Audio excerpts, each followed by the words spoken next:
Buenos días. Realmente es un gran gusto estar acá, tener la posibilidad de compartir esta instancia. Quiero empezar por, bueno, además de agradecer la invitación, en el nombre de Ana, a la Unidad de Extensión y a la Facultad de Medicina. Quiero felicitarles también porque tener este salón, tener que cambiar. En mi experiencia en el último tiempo, hemos tenido que cambiar de salón cuando organizamos algún evento a uno más chico. Y que ustedes hayan tenido que cambiar a uno más grande por esta gran concurrencia que ha tenido una jornada de extensión universitaria repleta de estudiantes, es realmente muy importante, muy alentador, así que felicitaciones. Y además es el mejor modo de hablar de Pablo Carlevaro. Yo quiero aclarar que podría estar aquí hablando de Pablo Carlevaro una cantidad de compañeras y compañeros que están aquí presentes, así que yo confío en que me ayudarán a corregir errores o inventar omisiones que pueda cometer. Quiero comentarles que el libro que Miguel mencionaba hace un ratito, La Universidad Querida, que es un libro que con un equipo integrado por Teresa Meloni, Edén Echenique, Rosario Cabañaro, Laura Carlevaro, Teresita Francia, Gregory Randall, creo que no me olvido de nadie, y yo, gracias. Colaboramos a que pudiera concretarse. Es un libro que contiene textos, discursos, entrevistas a Pablo Carlevaro en distintos momentos de su vida y de su obra. Y es un libro que está disponible, que ustedes pueden adquirir en la oficina del libro aquí del Hospital de Clínicas. Paso el aviso porque además de que se puede bajar en PDF de internet, está disponible el libro en papel allí. Bien, fui invitado a hablar de la trayectoria y el legado de Pablo Carlevaro en relación a la extensión universitaria y a la salud comunitaria. Y bueno, eso voy a intentar hacer con la idea de que después podamos, ojalá, también poder intercambiar un poco sobre eso. Pablo Virgilio Carlevaro Botero nació cuando terminaba el año 1927 y vivió hasta el último día de octubre de 2015. El año en que nació, los marines de Estados Unidos invadieron Nicaragua y comenzó la lucha libertadora de Augusto César Sandino. En Massachusetts, el estado norteamericano asesinaba a los anarquistas Nicola Sacco y Bartolomeo Vanzetti. En Italia, Mussolini creaba los grupos universitarios fascistas, encargados de la formación de los recambios dirigentes de su dictadura. Y en Uruguay, por primera vez en la historia de todo el Cono Sur, votaban mujeres en una elección en el plebiscito de Cerro Chato. El año en que murió Carlevaro, en 2015, Michel Temer en Brasil se sumaba a las conspiraciones que terminarían el año siguiente con el derrocamiento de Dilma Rousseff. En Nicaragua, Daniel Ortega promediaba su tercera presidencia, pese a que la reelección estaba expresamente prohibida en la Constitución nicaragüense. Y en la playa turca de Bodrum, la fotógrafa Nilüfer Demir registró el cuerpo muerto de Aylan Kurdi, un niño kurdo de 3 años de edad, ahogado en el mar Egeo cuando, junto a su familia, intentaba llegar a Grecia en un barco tripulado por traficantes humanos. La guerra de Siria y la de Yemen, que inició ese mismo año, habían agudizado lo que los europeos llaman crisis de los migrantes. Estas efemérides no son un rodeo antojadizo, sino que intentan dar marco y sustancia a una trayectoria como la de Carlevaro, en la que tiempo vital y tiempo histórico fueron con mucha frecuencia el mismo tiempo. Pablo Carlevaro fue, por sobre todas las cosas, un universitario. Pero, ¿qué quiere decir esto en su caso? Creo que quiere decir una unidad compuesta de diferentes elementos que hoy no es demasiado frecuente encontrar reunidos. Por un lado, una condición intelectual ligada a la idea misma de universidad, de universitas, de lo universal, del cultivo de lo universal, que permite ubicar el conocimiento especializado dentro de una vasta cultura general. Por otro lado, una ética crítica ligada a un apego innegociable al ideal kantiano del uso público de la razón. Por último, un decidido compromiso social, como médico, como científico, como profesor, articulado por los principios democráticos y democratizadores de la Universidad Latinoamericana. El Carlevaro universitario comenzó a gestarse en el movimiento estudiantil. Perteneció a una generación compenetrada con los ideales de la Reforma de Córdoba, a la que consideraba, y cito, un hecho de importancia sociológica y cultural que une y vincula singularmente a nuestros pueblos de América Latina, como tal vez solo los vinculan las gestas independentistas por una sola patria grande, escribía Carlevaro en 1988. Carlevaro formó parte de la FEU terciarista, del tercerismo de la FEU y Marcha, que en el contexto de la Guerra Fría adoptó un posicionamiento de activo internacionalismo antiimperialista, crítico de los dos bandos enfrentados, muy lejano de la posición neutral y nacionalista de otras terceras posiciones muy diferentes. Una gloriosa generación de la FEU que en solo una década conquistó, vean ustedes, en 1951 la inclusión en la Constitución de la República de la autonomía y el cogobierno de la universidad. En 1953 la integración del Hospital de Clínicas como hospital universitario. Y en 1958 la Ley Orgánica de la Universidad de la República, que consagra muchos de los principios de la Universidad Latinoamericana y en particular consagra la visión social de la universidad en su artículo 2 de las funciones. En esa FEU, Carlevaro fue secretario general de la Asociación de Estudiantes de Medicina en 1950 y en 1951.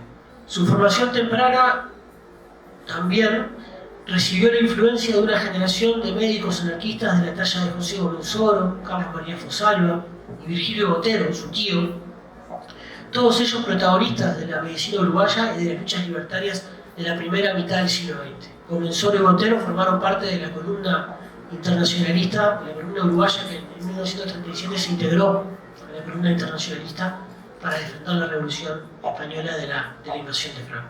De allí que en su pensamiento médico, universitario y educativo, el compromiso social, la libertad, el antiautoritarismo y la democracia directa son principios coherentes con ideales de emancipación cultural y social general. En su pensamiento, la autonomía y el cogobierno de la universidad, más que meros criterios organizativos, son principios acordes a una concepción educativa en libertad y para la libertad. Lejos de una concepción meramente defensiva, para Carlevaro la autonomía es condición del pensamiento crítico y un principio creador, nunca una excusa para el ensimismamiento indiferente de la universidad.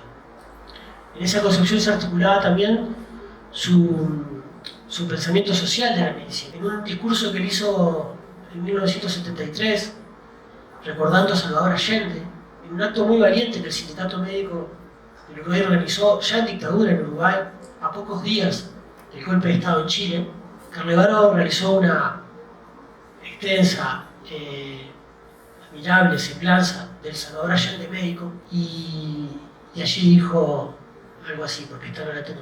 Aprendiendo cómo el pueblo chileno enfermaba, aprendió cómo el pueblo chileno vivía, ¿no? Esa proyección que también el decano, Ana, Miguel recién planteaban, de una concepción de la medicina como una concepción de la educación y de una universidad abierta a la sociedad. Carlevaro llegó muy joven a ser profesor titular del Departamento de Biofísica de la facultad y en 1969 fue electo decano. Allí lideró a un colectivo de docentes y estudiantes que impulsó, si él me escuchara decir lideró, se enojaría mucho conmigo, que impulsó una transformación profunda de la formación médica, basada en una concepción de la formación integral, donde la extensión universitaria era a la vez ámbito y método educativo, promoviendo la participación comunitaria en salud, desarmando los reduccionismos biologicistas tanto en la investigación como en la enseñanza y en la asistencia, fomentando la investigación científica y combatiendo la mercantilización de la medicina. Carlevaro fue un catalizador positivo que quizás sea más justo que el discurso del liderazgo, un catalizador positivo de un grupo numeroso que ante la imposibilidad de nombrar uno a uno quisiera evocar en un solo nombre entrañable, el de Rayo Estable, que nos dejó hace poco. El primer decanato de Carlevaro estuvo signado por la dura represión de la predictadura de Pachamaneco, como él solía definirla, que lo persiguió y encarceló por sus ideas. Y aquí quiero contar una pequeña anécdota. Desde la Asociación de Docentes de la Universidad, a principios de este año realizamos un pedido público de acceso a la información que el Servicio de Inteligencia del Ministerio del Interior tiene de nuestra organización, lo que fue la Federación de Docentes de la Universidad y luego la Asociación de Docentes de la Universidad, fruto del espionaje durante la época del terrorismo de Estado. Hace poco nos llegaron unas carpetas con un montón de documentos y creo que fue en la segunda carpeta que abro, el primer documento, el discurso de Pablo Carlevaro cuando asumió como decano de la facultad en 1969. Era interesante que primero ese discurso estuviera dentro de una carpeta de inteligencia policial como material subversivo prácticamente, pero además era interesante porque en la copia del documento se puede ver lo que el agente de inteligencia encargado de revisarlo subrayó. Y el documento tenía también los subrayados que seguramente el agente de inteligencia encargado de leer el discurso había marcado como pruebas subversivas, seguramente, ¿no? Y yo quisiera leerles las dos partecitas subrayadas del discurso.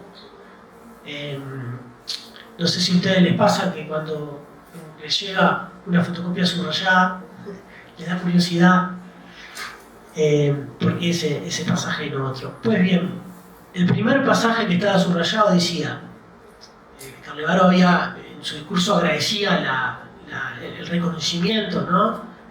que decía inmerecido, que se le estaba dando al elegirlo como decano, y luego decía, por estos mismos tiempos he recibido otro honor que también excede mis méritos. Me lo proporcionó el superior gobierno de la República, la prisión. La prisión era un honor. Consagra con exceso mi condición de hombre y ciudadano. Soy simplemente digno, como todos ustedes.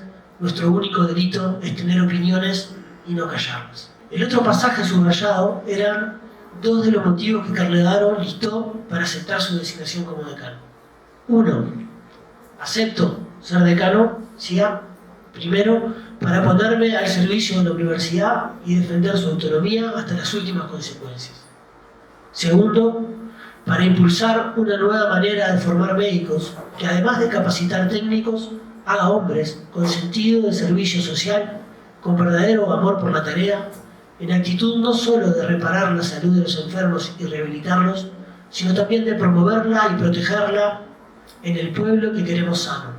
Y tres, para iniciar juntos, docentes y funcionarios, estudiantes y graduados, una etapa de reorganización interna que nos lleve a suprimir contradicciones, a reconocimiento recíproco, para construir una entidad verdaderamente integrada que sirva a la sociedad y adquiera la perspectiva de las necesidades de salud del pueblo. Supere la calidad de la docencia médica, preserve y autentifique la investigación científica y encuentre finalmente las formas efectivas de realizar una extensión universitaria no de inspiración caritativa, sino acorde a nuestras inquietudes de proyección y de servicio social. Fin de la cita. Y fin del subrayado. El alcance subversivo de estas palabras quedaría de manifiesto solo 5 años después, cuando en 1974 el decano interventor, puesto por la dictadura a dirigir la facultad, dictó una circular de 9 pautas de conducta que debían regir rigurosamente la vida en la Facultad de Medicina. Voy a leer solo fragmentitos de algunas de ellas para poder hacer el contraste. Y cito textual. Primero, quedan terminantemente prohibidas las reuniones de cualquier naturaleza cuando no formen parte de los planes docentes autorizados. Segundo, quedan igualmente prohibidos todos los actos o manifestaciones de carácter gremial o político dentro de los locales de enseñanza. Quinto, la distribución de panfletos subversivos significará para los culpables la pérdida de los cursos que realizan y el pasaje a la justicia penal o militar. Sexto, La propagación de rumores destinados a desprestigiar a las autoridades será sancionada con extrema severidad. 8. Mírense ahora, a ver si pasaban la prueba. Los alumnos deberán presentarse en las instituciones respectivas correctamente vestidos, prohibiéndose los atavíos incompletos, pantalones vaqueros y prendas artificialmente desgastadas o dañadas. Las alumnas usarán prendas femeninas normales. Los alumnos usarán cabello corto y barba afeitada. Yo no pasaba la prueba, tengo vaquero, no me afeité.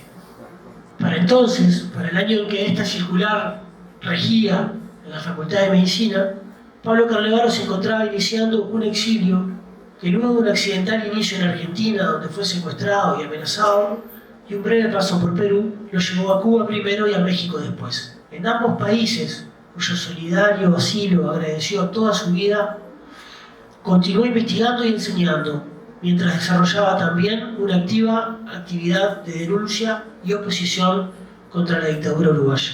Volvió al Uruguay luego de retomada la democracia, ejerciendo nuevamente como decano de la Facultad de Medicina. Hasta hace poco, no sé si sigue, todavía podía leerse en un muro del edificio General Flores la leyenda «Bienvenido, compañero Carlevaro», porque sobre el peso de palabras imponentes como doctor, decano o profesor, a Carlevaro le iba bien la hondura de esa palabra entrañable, compañero, palabra que nombra lo esencial, y también allí encontramos otra dimensión de su modo de ser universitario. Carlevaro fue decano hasta su retiro en 1993 y ese mismo año la Facultad de Medicina lo nombró profesor emérito, aunque retiro no es una palabra que le ajuste mucho al perfil infatigable de Carlevaro. También en 1993, junto a otros compañeros y compañeras, fundaron el programa APEX Cerro, que este año, como decía Miguel, está cumpliendo ya 30 años de vida. En 2002, año de crisis social, huelga universitaria, año en que volvieron a estar en el aire como amenazas las medidas prontas de seguridad, Carlevaro fue el candidato rector de los estudiantes, cuando la FAU encontró en él al compañero que mejor representaba los principios de la Universidad Latinoamericana. En 2014, la Universidad de la República le concedió el título de doctor honoris causa. Su discurso en el Paraninfo debería ser repartido a cada estudiante que ingresa a la universidad y a cada docente que inicia su carrera docente. Voy a tratar de sintetizar ahora algunos rasgos de su pensamiento sobre la extensión universitaria, que constituye una referencia muy clara de lo que hoy llamamos integralidad, y que Ana y Miguel resumían hace un momento. Analizando las primeras experiencias de extensión de la Asociación de Estudiantes de Medicina, y acá quisiera decirles que la extensión ha sido durante la mayor parte de su historia, en primer lugar y antes que nada, una iniciativa estudiantil. Comentando esas primeras experiencias entre 1915 y 1955, Carlevaro destacaba su valor, pero también realizaba un paralelismo entre las formas en que los estudiantes las habían llevado adelante y las relaciones educativas en que los estudiantes habían sido ellos mismos formados. La crítica a la extensión paternalista, para nombrar una forma unilateral de llegar a la sociedad desde un lugar de superioridad que Carlevaro criticaba, consideraba esa extensión paternalista inseparable de la crítica al modelo de enseñanza de las cátedras universitarias, que realizaba el mismo tipo de práctica docente. Y señalaba, y cito, todo esto llevó a una crisis y a un fracaso de la práctica extensionista tradicional de la universidad hasta nuestros días.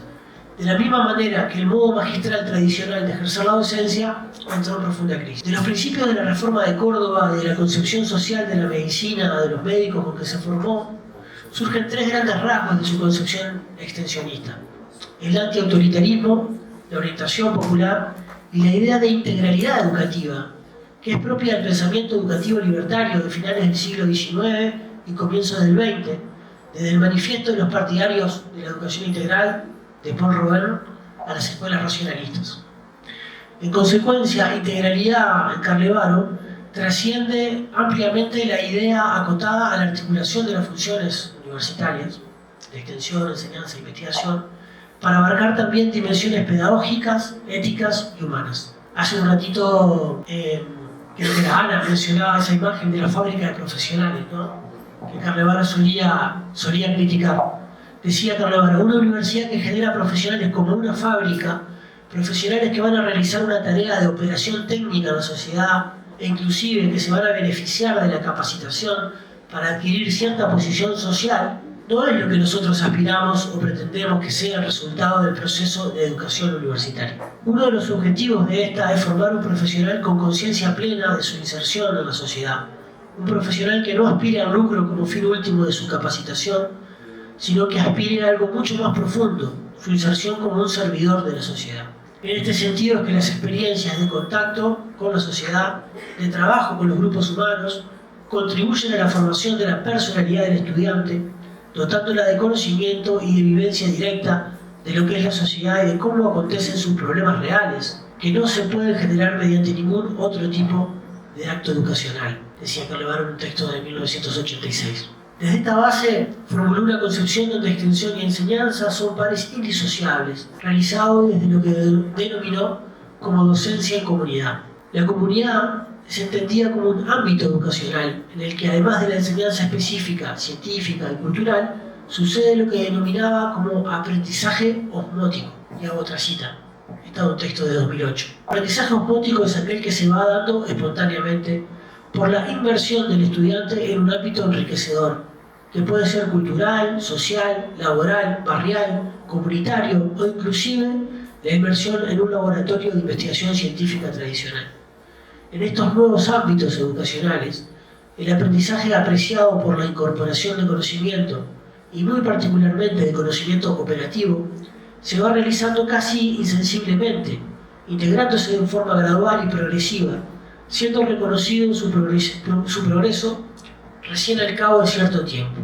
Esta concepción extensionista y educativa se expresó en la ya mencionada reforma del Plan de Estudios de la Facultad de Medicina de 1968, en el ciclo básico, en el anteproyecto de asistencia y educación integral y en el programa APEX. En el plano programático, sus ideas constituyen un antecedente directo de la perspectiva actual sobre las prácticas integrales, los programas integrales y los espacios de formación integral.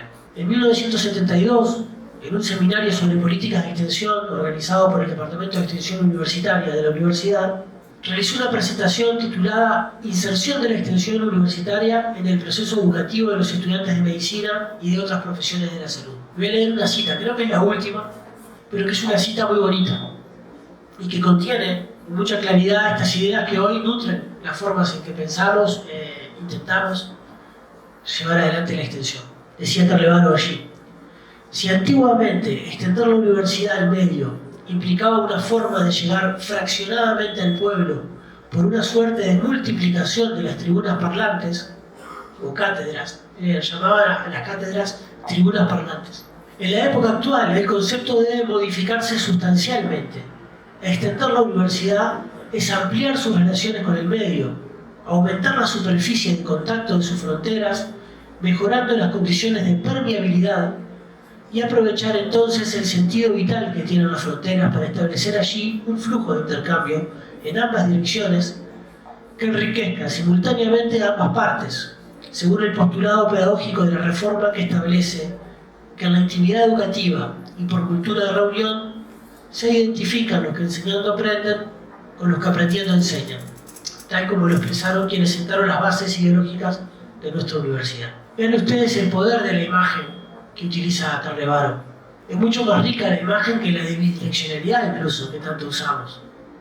Ampliar la superficie de contacto, aprovechar el sentido vital de las fronteras. En la misma presentación expuso los fundamentos de los programas integrales territoriales, tal como después se plasmarían en el APEX, luego en el PIM, 20 años después el APEX y mucho después el PIM, que se creó en 2008.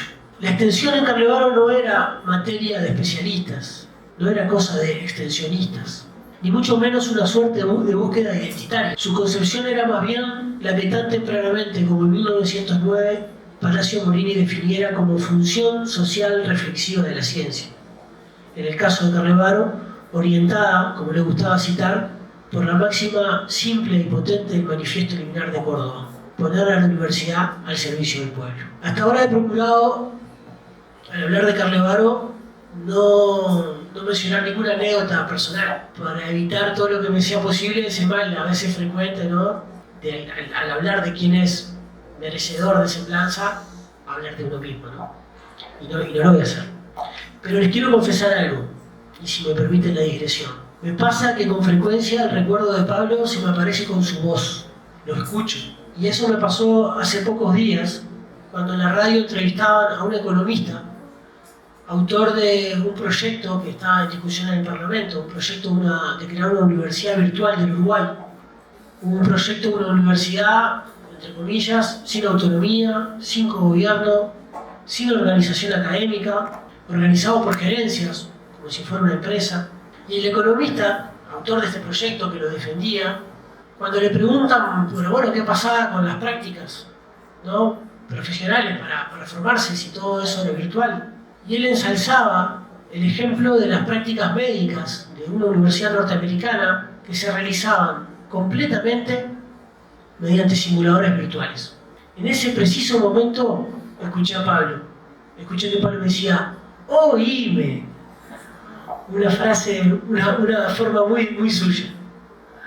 No solo lo escuché, y no se asusten, mi salud mental es tan frágil como la de todo el mundo.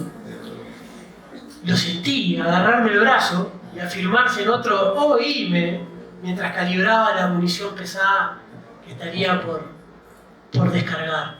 ¿Puede haber mayor ejemplo de reduccionismo de la salud, deshumanización de la medicina y despersonalización de la práctica médica que reducir su enseñanza al trato con máquinas que simulan estar enfermas? El legado de Carlevaro es grande, pero ¿qué es un legado? El tema es conflictivo.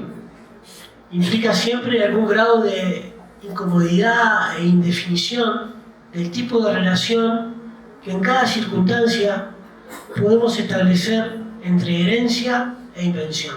El legado de Carlevaro es el de sus ideas, tan presentes, como vimos recién, la forma en que pensamos la extensión, pero también es el de un posicionamiento activo, una ética intelectual, una condición de universitario, no reductible a una especialidad, no reductible tampoco a una especialidad extensionista, sino a una condición intelectual sustentada en la crítica, la autonomía y la libertad. Y hoy que la libertad es una palabra tan manoseada por algunos que la mentan cuando en realidad desde posiciones absolutamente egoístas, es bueno recuperar el sentido solidario de la libertad, que era una ética del pensamiento de Carlevaro. Libertad para dudar y soñar sin dogmas, como escribió Jorge Randonea en uno de los carteles que Bellas Artes colocó por la ciudad de Montevideo en una acción para conmemorar los 200 años de la Revolución Francesa. Salvo en los rituales oficiales que bañan de bronce las ideas y así las petrifican, rememoración y creación siempre son parte de un mismo movimiento. No tenemos recetas. Así las cosas, un legado es, por sobre todo, un pasaje de posta. Entonces, tenemos que preguntarnos, ¿qué vamos a hacer? Muchas gracias.